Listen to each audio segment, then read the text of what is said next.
Alright YouTube, we're going to do a full-length video on this one. So, customer came in, if you've watched my shorts, problems, not running very good. You know, got up and down crank play, you know, and side to side. Obviously there's some bad crank bearings in there. It's gotten really hot at the rod, connecting rod. There's some play inside the connecting rod bearing.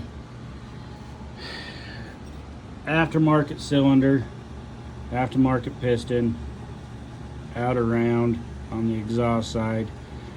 I'm guessing about halfway around is out around. Look inside here of that transfer of the intake port. Pretty hack job inside that. As I was pulling the piston out, the piston rings, one just snapped completely right there. Like not even, I wasn't doing anything abnormal. There's the other ring, it was okay. The piston, the wrist pin was 3/4 of the way out, I think. It was at least to the edge of that little, as my hand's shaking because I haven't drinking enough water. Focus. It was halfway out, at least to the concave part. It slid right out, no problems there. Bearing don't look too bad for the wrist, for the connecting rod where the wrist pin slides in. Doesn't look too bad.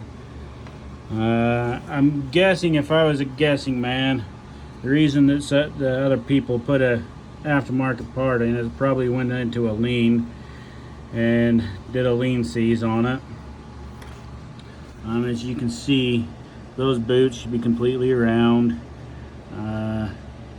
You know, it's aftermarket parts are, you know, it's kind of a danged if you do, danged if you don't situation sometimes. Sometimes they work, sometimes they don't. Sometimes good, sometimes crap. You know, it's hard. I bet they didn't do a leak down test on it before they even finished or tried to run it, because there's not a whole lot of wear inside the cylinder. So, and you can see the casting marks. Not very good, but I'll keep you guys updated.